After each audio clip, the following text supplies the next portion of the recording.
বিসমিল্লাহির রহমানির রহিম। আমরা আজকে আলোচনা করব বাংলাদেশের অন্তর্বর্তীকালীন সরকারের খতিব হয়েছেন বর্তমানে মাওলানা আব্দুল মালেক সাহেব হুজুর, যিনি বাইতুল মুকাররম মসজিদের খতিব ছিলেন এই কিছুদিন যাবৎ, এখনো আছেন আলহামদুলিল্লাহ। তো উনি বিশ্ববরেণ্য একজন আলেম, লেখক, গবেষক এবং চিন্তাবিদ। তার লেখা ইমান সবার আগে। আমরা যেই কাজই করি না কেন, যেই আমলই করি না কেন, যেই জায়গায় চলাফেরাই করি না কেন, আমাদের সর্বাগ্রে যে বিষয়টাকে প্রাধান্য দিতে হবে, যে বিষয়টাকে ঠিক রাখতে হবে, সেটা হলো ইমান। আমার ইমান যদি গরমিল থাকে, ইমানে যদি সমস্যা থাকে, ইমানে যদি কোনো রকম ঘাপলা থাকে, তাহলে আমি যতই আমল করি না কেন সেগুলো আল্লাহ তাআলা কবুল করবেন না। তো সেই হিসাবে আমি আপনাদেরকে আজকে এই বই থেকে কিছু বিষয়কে খোলাসাভাবে, অর্থাৎ এই বইয়ে যা লেখা আছে হুবহু সেটা নয়, বরং যা লেখা আছে সেটা থেকে আমি যা বুঝেছি সেই বিষয়টাকে আপনাদেরকে একটু বুঝিয়ে বলার চেষ্টা করব। তার আগে আর একটা বিষয় বলে রাখি, আপনারা খেয়াল করবেন যে আমি, এটা হয়তো অনেকে জানেন এই মাসালা, তারপরেও বলে রাখা ভালো যে নামাজের পরে আমি মোনাজাত ধরি না, বিশেষত ফরজ নামাজের পরে। কেন ধরি না? কারণ হলো রাসূলুল্লাহ সাল্লাল্লাহু আলাইহি ওয়াসাল্লামের জীবনে ফরজ নামাজের পরে, আমার এই কথাগুলো খেয়াল রাখবেন, ফরজ নামাজ, সুন্নত, ওয়াজিব, মুস্তাহাব বা অন্যান্য কোনো নামাজ না, ফরজ নামাজের পরে সবাইকে একসাথে নিয়ে মুনাজাত করেছেন এমন কোনো আমল তার জীবদ্দশায় নেই। হ্যাঁ, অন্য অন্য সময়, বিভিন্ন সময়ে সবাইকে নিয়ে মুনাজাত ধরেছেন, দোয়া করেছেন, আল্লাহ তাআলার কাছে কান্নাকাটি করেছেন, সেটা ভিন্ন বিষয়। কিন্তু ফরজ নামাজের পরে সবাইকে একসাথে নিয়ে নামাজ শেষ করেই মুনাজাত ধরেছেন এমনটি পাওয়া যায়নি। সেই সূত্রে আমিও এই আমলটি করি না। আমরা যারা আমলটি করি, অনেকে মনে করে কি যে এটা না করলে, অর্থাৎ ফরজ নামাজ শেষ করেই যদি মোনাজাত না ধরি তাহলে নামাজটা বুঝি পরিপূর্ণ হচ্ছে না, অথবা মাসালাটা জানি যে না মোনাজাত নাই, কিন্তু তারপরেও করি কি আমরা, যে না ধরি, একটু ধরি, কেমন কেমন যেন লাগছে, নামাজটা হচ্ছে না। না, এই কাজটা আপনারা করবেন না, এটা একটা ওয়াসওয়াসা, এটা একটা শয়তানের ধোঁকা, এটা একটা বিদআত। সুতরাং নামাজ শেষ করেই যে মোনাজাত ধরতে হবে এমন মানসিকতা পরিহার করতে হবে আমাদেরকে। বরং আমরা এটা করতে পারি, হ্যাঁ ফরজ নামাজ পড়েছি, সুন্নত পড়েছি, নফল পড়েছি, এরপরে আল্লাহ তাআলার কাছে একটু দোয়া কান্নাকাটি করতে মনে চায়, তখন মোনাজাত ধরতে পারি। কিন্তু ফরজ পরেই মোনাজাত ধরতেই হবে এমন কোনো বাধ্যবাধকতা কোথাও নেই। আল্লাহ তাআলা আমাদেরকে আমল করার তৌফিক দান করুন।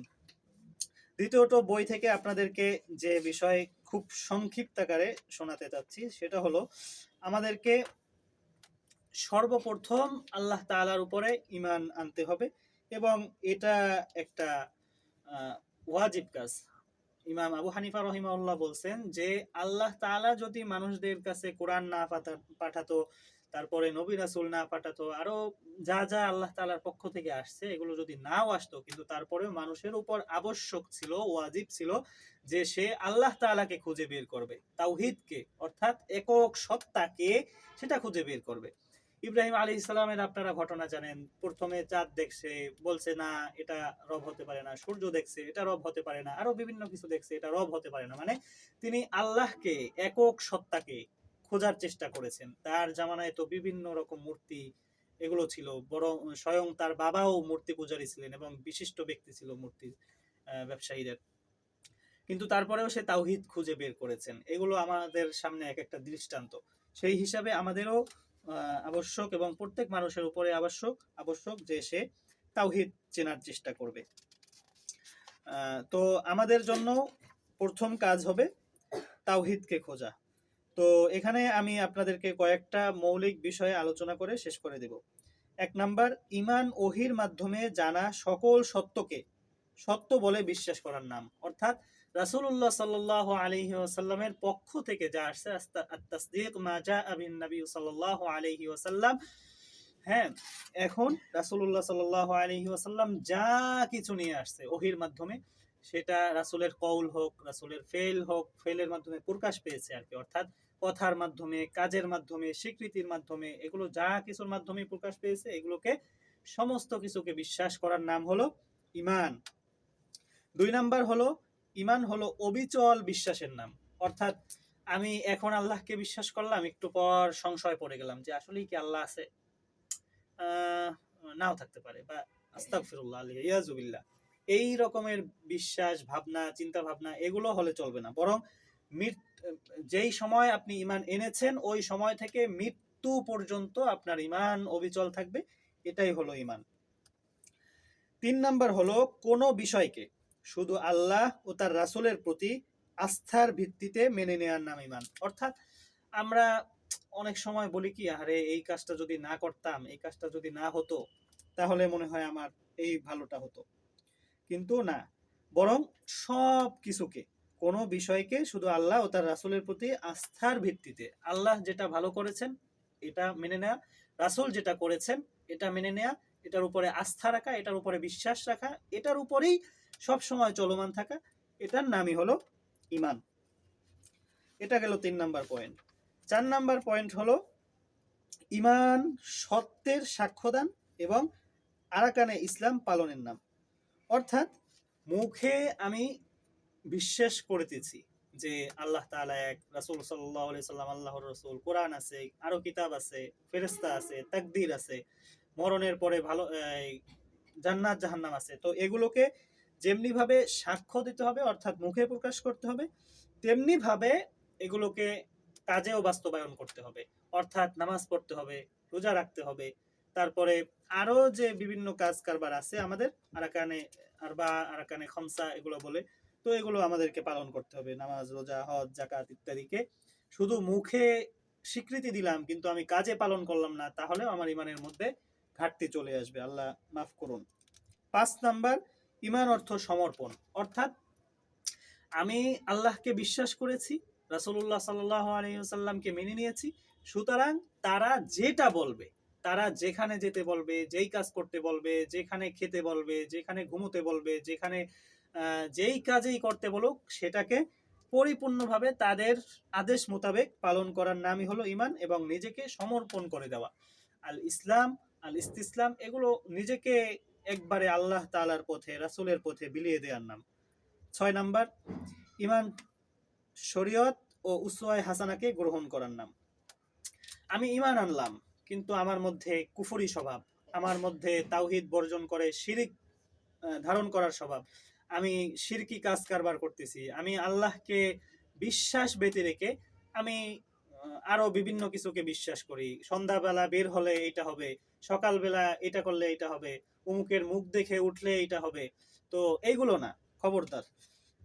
আবার হলো উসওয়ায়ে হাসানা আমার মধ্যে নাই, আমি রাসূলের আমল মোতাবেক চলছি না, আমি রাসূলের কথা মোতাবেক চলছি না, মানুষকে কষ্ট দিচ্ছি, কাজ কারবারে সৎ থাকতেছি না, এগুলোর যদি না থাকে আমার মধ্যে, তাহলেও ইমানের ঘাটতি আসবে। সুতরাং ইমান শরীয়তকেও ধারণ করতে হবে, আবার উসওয়ায়ে হাসানাকেও ধারণ করতে হবে। কোরআনের মধ্যে আছে লাকাদ কানা লাকুম ফি রাসূলিল্লাহি উসওয়াতুন হাসানা, যে রাসূলের মধ্যে তোমাদের জন্য একটা উত্তম আদর্শ রয়েছে, সুতরাং সেটাকে আমাদের পালন করতে হবে।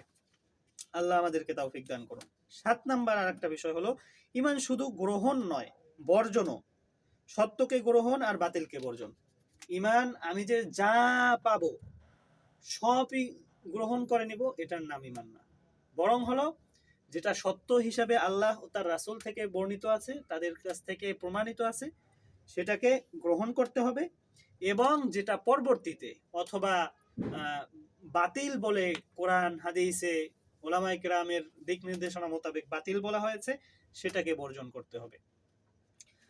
বিভিন্ন ফেরকা, তারপরে অন্য মানে আল্লাহ তাআলা ব্যতীত অমুক দেবদেবী, অমুক আলেম, অমুক ওলামা, অমুক আউলিয়া, অমুক পীর, তারা ক্ষমতাশীল, তারা এইসব, তারা এটা করলেই আমাদের এটা হয়ে যাবে, কারো সন্তান হচ্ছে না তখন সে পীরের দরবারে গিয়ে, মাজারে গিয়ে, আরো বিভিন্ন জায়গায় সিজদা করতেছে অথবা মান্নত করতেছে অমুক বাবার নামে, তো এগুলো বাতিল, এগুলো বর্জন করতে হবে, এগুলোর নাম হলো ইমান।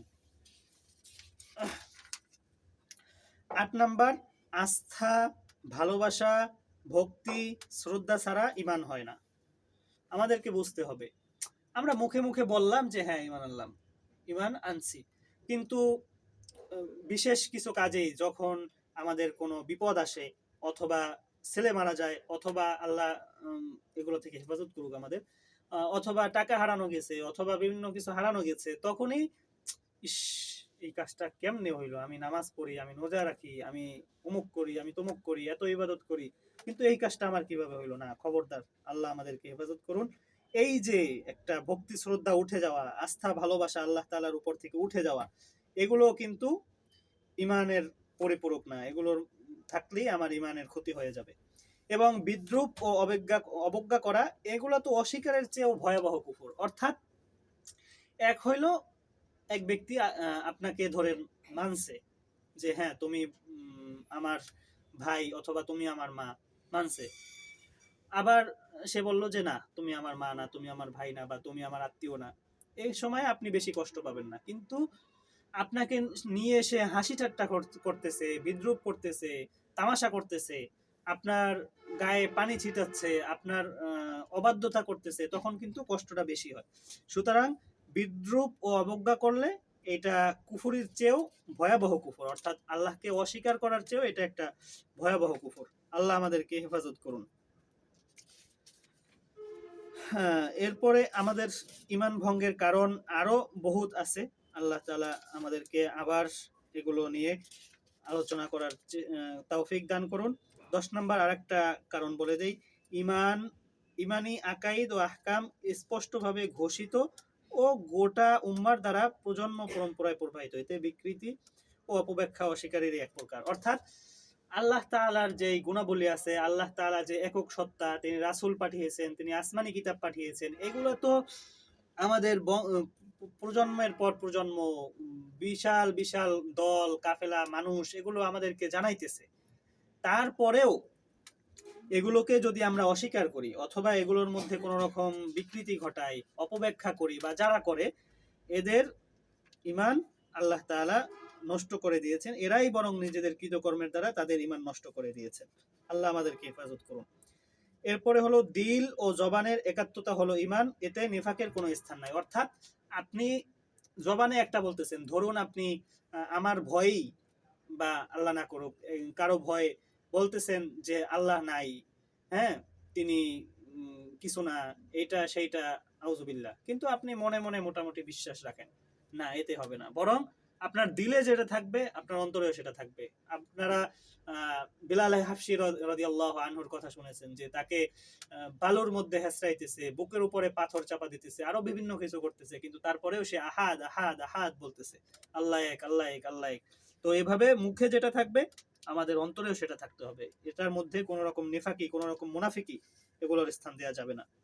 12 নম্বর হলো ইমান একটি স্থায়ী অঙ্গীকার, ইরতিদাদ সাধারণ কুফরের চেয়েও ভয়াবহ কুফর। অর্থাৎ ইমান আনছেন, আপনাকে এই ইমানের উপরেই অটল থাকতে হবে। এটার মধ্যে আবার আপনি ইমান পরিহার করলেন, অথবা ইমানের মধ্যে খলল তৈরি করলেন, এটা করা যাবে না। বিভিন্ন কাজের মাধ্যমে কিন্তু আমাদের এগুলো হয়ে যায়। বিস্তারিত বলার সময় ও সুযোগ নাই, এই জন্য আপনাদেরকে ছোট ছোট ভাষায় কথা বলে দিচ্ছি। ইমানের সবচেয়ে বড় রকম হলো তাওহিদ। এখানে একটু বোঝার ব্যাপার আছে। তাওহিদ কি এটা চিনতে হবে আগে। আল্লাহ তাআলা এক, এটা এখন বিভিন্ন জায়গায় গিয়ে আমরা বিভিন্ন রকমের ছোট ছোট কাজের মাধ্যমে শরিক করে ফেলি আল্লাহ তাআলার কাছে। কখনো আইনকে মানতে গিয়ে আমরা কুফরকে, তাগুতকে মেনে ফেলি। কখনো আল্লাহ তাআলার আইনকে পরিহার করে আমরা রাষ্ট্রীয় যেই সেকুলার আইন আছে, অথবা মানুষের বানানো যে আইন আছে, সেগুলোকে আল্লাহ তাআলার আইনের চেয়ে ঊর্ধ্বে জ্ঞান করি, যে না এইটাই ভালো, আল্লাহ তাআলারটা নরমাল। খবরদার, এগুলো করা যাবে না। তাওহীদ, এটাকে ইমানের সবচেয়ে বড় রকম ধারণ করতে হবে। আবার এই তাওহীদের মধ্যে কোনো শিরিক মিশ্রিত করা যাবে না। আল্লাহ তাআলা আমাদেরকে তৌফিক দান করুন, আমিন।